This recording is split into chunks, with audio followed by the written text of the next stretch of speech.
Hi ಎಲ್ರಿಗೂ ನಮಸ್ಕಾರ. ನಮ್ಮ ಅಡಿಗೆ ಸ್ಟೋರೀಸ್ಗೆ ಸ್ವಾಗತ.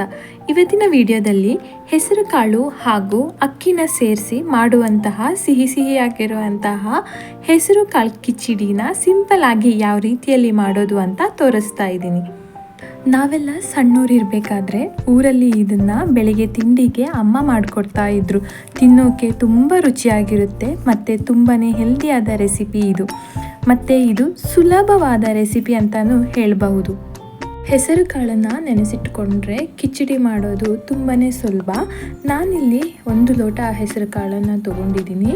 ಇದನ್ನು 5 ರಿಂದ 6 ಗಂಟೆ ಹೊತ್ತು ನೆನೆಸಿಟ್ಕೊಳ್ಬೇಕು. ಬನ್ನಿ ಹೆಸರು ಕಾಳು ಕಿಚಡಿನ ಯಾವ ರೀತಿಯಾಗಿ ಮಾಡೋದು ಅಂತ ನೋಡೋಣ. ನಾನಿಲ್ಲಿ 8 ರಿಂದ 9 ಲೋಟ ಆಗುವಷ್ಟು ನೀರನ್ನು ತಗೊಂಡಿದ್ದೀನಿ. ಯಾವ ಲೋಟದಲ್ಲಿ ನೀವು ಹೆಸರು ಕಾಳನ್ನು ತಗೊಂಡಿದ್ದೀರೋ ಅದೇ ಲೋಟದ ಅಳತೆಯಲ್ಲಿ ನೀರನ್ನು ಹಾಕೋಬೇಕು. ನೀರು ಬಿಸಿ ಆಗಬೇಕು. ಬಿಸಿಯಾಗಿ ಒಂದು ಕುದಿ ಬಂದ ತಕ್ಷಣ ನಾನು ನೆನೆಸಿಟ್ಕೊಂಡಿರುವಂಥ ಹೆಸರು ಕಾಳನ್ನು ಇಲ್ಲಿ ಹಾಕ್ಕೊಳ್ತಾ ಇದ್ದೀನಿ. ನಂತರ ಇದನ್ನು ಚೆನ್ನಾಗಿ ಮಿಕ್ಸ್ ಮಾಡಿ ಒಂದು 5 ನಿಮಿಷ ಬೇಯಿಸ್ಕೋಬೇಕು. 5 ನಿಮಿಷ ಬೇಯಿಸ್ಕೊಳ್ಳೋದ್ರಿಂದ ಹೆಸರು ಕಾಳು ತುಂಬಾ ಚೆನ್ನಾಗಿ ಬೇಯುತ್ತೆ. ನಂತರ ಯಾವ ಲೋಟದಲ್ಲಿ ನೀವು ಹೆಸರು ಕಾಳನ್ನು ತೊಗೊಂಡಿದ್ದೀರೋ ಅದೇ ಲೋಟದಲ್ಲಿ 1 ಲೋಟ ಆಗುವಷ್ಟು ಅಕ್ಕಿಯನ್ನು ತೊಳೆದು ನಾನಿಲ್ಲಿ ಹಾಕ್ಕೊಳ್ತಾ ಇದ್ದೀನಿ. ಇವಾಗ ಇದನ್ನು ಚೆನ್ನಾಗಿ ಮಿಕ್ಸ್ ಮಾಡ್ಕೋಬೇಕು, ಇಲ್ಲ ಅಂದರೆ ತಳ ಹಿಡಿಯುತ್ತೆ. ಅದಕ್ಕೋಸ್ಕರ ಚೆನ್ನಾಗಿ ಮಿಕ್ಸ್ ಮಾಡ್ಕೋಬೇಕು. ನಂತರ ನಾನಿಲ್ಲಿ ರುಚಿಗೆ ತಕ್ಕಷ್ಟು ಉಪ್ಪನ್ನು ಹಾಕ್ಕೊಳ್ತಾ ಇದ್ದೀನಿ. ಮತ್ತೊಮ್ಮೆ ಇದನ್ನು ಚೆನ್ನಾಗಿ ಮಿಕ್ಸ್ ಮಾಡ್ಕೊಳ್ತಾ ಇದ್ದೀನಿ. ಈಗ ಇದನ್ನು 20 ನಿಮಿಷ ಹೈ ಫ್ಲೇಮಲ್ಲಿ ಬೇಯಿಸ್ಕೋಬೇಕು.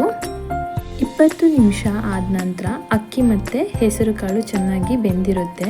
ನೋಡಿ, ನೀವು ಕೂಡ ನೋಡ್ಕೋಬಹುದು ಚೆನ್ನಾಗಿ ಬೆಂದಿದೆಯಾ ಇಲ್ವಾ ಅಂತ. ಬೆಂದಿಲ್ಲ ಅಂತ ಹೇಳಿದ್ರೆ ಸ್ವಲ್ಪ ಬೇಯಿಸ್ಕೊಳ್ಳಿ. ಇಲ್ಲಿ ಅಕ್ಕಿ ಮತ್ತು ಹೆಸರು ಕಾಳು ತುಂಬ ಚೆನ್ನಾಗಿ ಬೆಂದಿದೆ. ಅದಕ್ಕೆ ನಾನು ಇವಾಗ 1 ಬೌಲ್ ಆಗುವಷ್ಟು ಬೆಲ್ಲನ ಹಾಕ್ಕೊಳ್ತಾ ಇದ್ದೀನಿ. ನಿಮಗೆ ಸಿಹಿ ಸ್ವಲ್ಪ ಕಡಿಮೆ ಬೇಕು ಅನ್ನೋ ಹಾಗಿದ್ರೆ ನೀವು ಕಡಿಮೆ ಬೆಲ್ಲನ ಹಾಕ್ಕೊಳ್ಳಿ. ನಂತರ ಮೀಡಿಯಂ ಗಾತ್ರದ ಅರ್ಧ ತೆಂಗಿನಕಾಯಿ ಆಗುವಷ್ಟು ತೆಂಗಿನಕಾಯಿ ತುರಿನ ಹಾಕ್ಕೊಳ್ತಾ ಇದ್ದೀನಿ.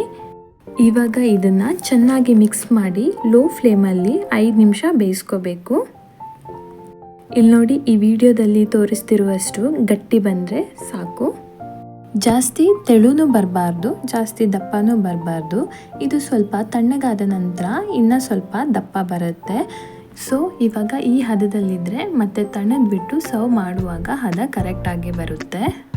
ನೋಡಿ, ಬಿಸಿ ಬಿಸಿಯಾದ ಹೆಸರು ಕಾಳಿನ ಕಿಚಡಿ ರೆಡಿಯಾಗಿದೆ. ನಿಮಗೆ ಈ ವಿಡಿಯೋ ಇಷ್ಟ ಆಗಿದ್ರೆ ಪ್ಲೀಸ್ ಲೈಕ್ ಮಾಡಿ. ಹಾಗೆ ನೀವು ಕೂಡ ನಿಮ್ಮ ಮನೆಯಲ್ಲಿ ಸಿಂಪಲ್ ಆದ ಸಿಹಿಯಾದ ಹೆಸರು ಕಾಳಿನ ಕಿಚಡಿಯನ್ನು ಒಮ್ಮೆ ಟ್ರೈ ಮಾಡಿ ಟೇಸ್ಟ್ ಹೇಗಿದೆ ಅಂತ ಕಮೆಂಟ್ ಮೂಲಕ ನನಗೆ ತಿಳಿಸಿ.